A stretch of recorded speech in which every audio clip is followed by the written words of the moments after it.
जय श्री राम, जय श्री बालाजी महाराज। एक बात जिंदगी में याद रख लेना, गांठ बांध लो ये बात जो मैं आज आपको बता रहा हूं।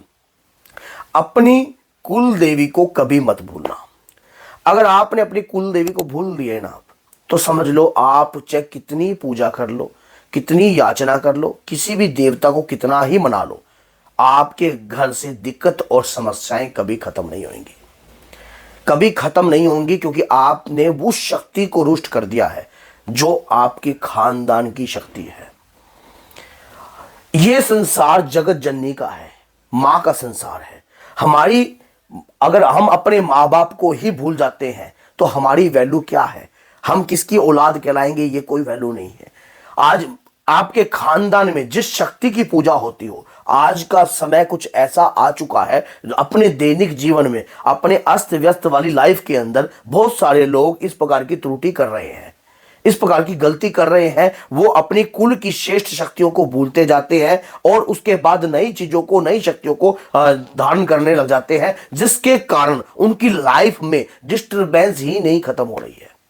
एक के बाद एक नई डिस्टर्बेंस जो है आकर तैयार हो जाती है। क्यों? क्योंकि कभी माँ की शक्ति को तो हमने याद किया ही नहीं, कभी अपनी कुल की शक्ति को तो याद किया ही नहीं। जो हमारे बुजुर्ग आज से तीसरी पीढ़ी पहले, चौथी पीढ़ी पहले, पांचवी पीढ़ी पहले हमारे बुजुर्ग जिस शक्ति की आराधना करते थे, जिस शक्ति के नाम का भोग देते थे, जिस शक्ति को जागृत करते थे, आपके खानदान के अंदर भी ऐसे भक्त होंगे जो शक्ति की पूजा करते थे।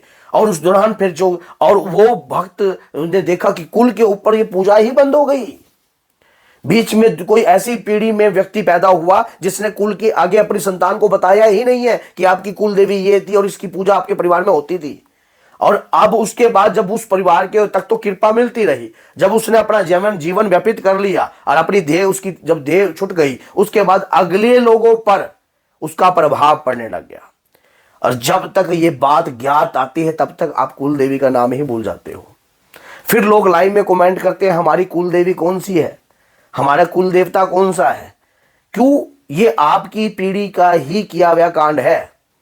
क्यों? उन्होंने आपको कभी ज्ञात करवाया नहीं, उन्होंने कभी आपको बताया नहीं। अब बहुत सारे लोगों को जब हमारे पास लोग दरबार में बैठे तो हम कई बार उससे पूछते कि आपका गोत्र क्या है, तो उनको गोत्र तक का भी नहीं पता होता। आज की पीढ़ियों को तो गोत्र का भी ज्ञात नहीं है कि गोत्र क्या है। अब कुछ ज्यादा समझदार व्यक्ति कुछ इस प्रकार का भी तर्क कर सकते हैं कि ये देखो आज के समय में कौन मानता है इन चीजों, मानता वो उसको सब मानना पड़ता है जिसकी परिवार के ऊपर दिक्कत होती है। भैया जिसके घर में सांप बड़ा हो और उसको नींद आ जाएगी क्या उस दिन जिस कमरे में वो सोता हो?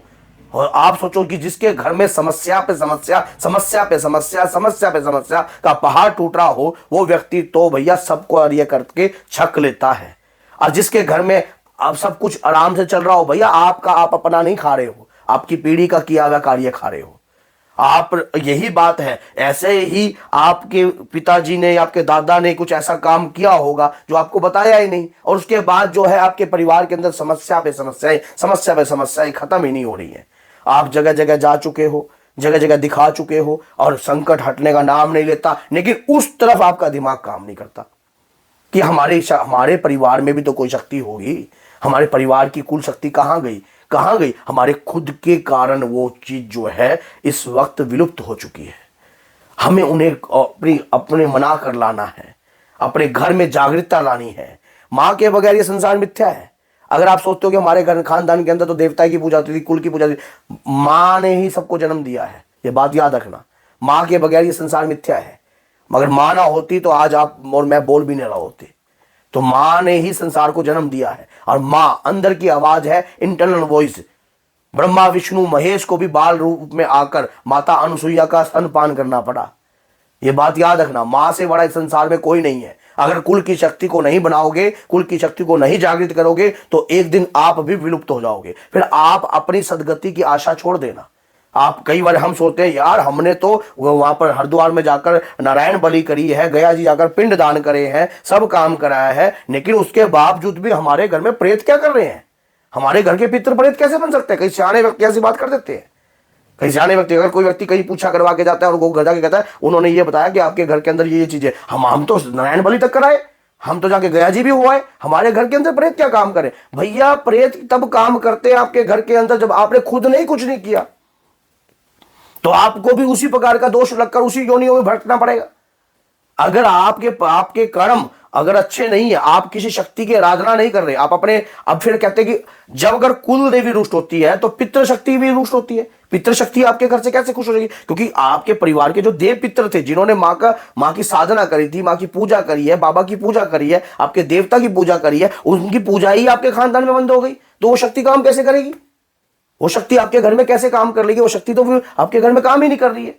हाँ, वो इंडिकेटर जरूर देते हैं आपको, जैसे मैंने बताया। फिर आप कहीं भी जाते हो, किसी चौकी जाते हो, वो कहते हैं पितृदोष है, पितृदोष है, पितृदोष के कारण ये हो रहा है, पितृदोष के कारण रुकावट आ रही है। पितृदोष तो है ही, लेकिन कुल देवी का भी दोष है, कुल देवता का भी दोष है। क्यों? हम उन्हें भूल चुके हैं, हम उन्हें ज्ञाते नहीं है, उन्हें जानते नहीं है, उन्हें पहचानते नहीं है। हम अब जब मैं लाइव आता हूं तो लाइव में पता नहीं कितने लोग ये कमेंट करते, मेरी कुल देवी कौन सी है, मेरी कुल देवी कौन सी है? हर व्यक्ति का मेरी कुल देवता कौन सा है, तो पता ही नहीं है इन्हें कि कोई कुल देवी और कुल देवता भी था। वो था में आ गए हैं, वो था में हो गया, परिवार के अंदर उनका कोई वास्ता नहीं है, कोई पूछ नहीं है। अब एक व्यक्ति ने अपने परिवार को अच्छा पढ़ा लिया, लिखा लिया, आज अपने लड़के को विदेश भेज दिया, विदेश वो चला, जब भेज तो दिया, लेकिन उसको ये नहीं बताया भैया आज के समय की जो लड़ाई है हाथापाई की नहीं है। लोग फूका फाकी से भी किसी का गेम बजा देते हैं, लोग तंत्र का सहारा लेकर किसी को बर्बाद कर देते हैं। जब वो लड़का फंसी में आया, और बाप तो उस वक्त था नहीं, बाप तो उड़ लिया, बाप तो मर गया।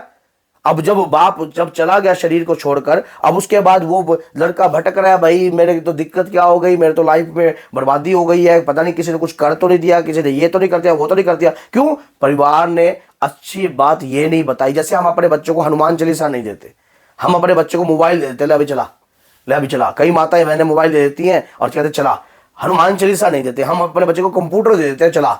अब भैया जीवन में कहते हैं कि अगर देवता की पूजा आराधना नहीं करी तो जीवन में आप कामयाब तो एक बार को सीढ़ी चढ़ जाओगे कामयाब की, लेकिन जब नीचे गिरोगे तब आपको गोदी लेने वाला कोई नहीं होगा। जिस प्रकार से हिरण्यकश्यप ने अपने पुत्र प्रहलाद को ऊपर से नीचे गिरा था, तो स्वयं श्री हरि विष्णु ने उन्हें आकर गोदी लिया था। क्यों?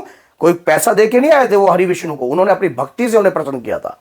इसी प्रकार से अगर आपका बच्चा भी अगर हनुमान चालीसा पढ़कर और अपनी पढ़ाई करता रहे, अपने कार्य करता रहे, और अपनी कुल देवी को ध्यान में रखकर, अपने पितृ देवता को ध्यान में रखकर कार्य करता रहे, तो आप वो मानते होंगे कि आप वो पराजित नहीं हो सकता है।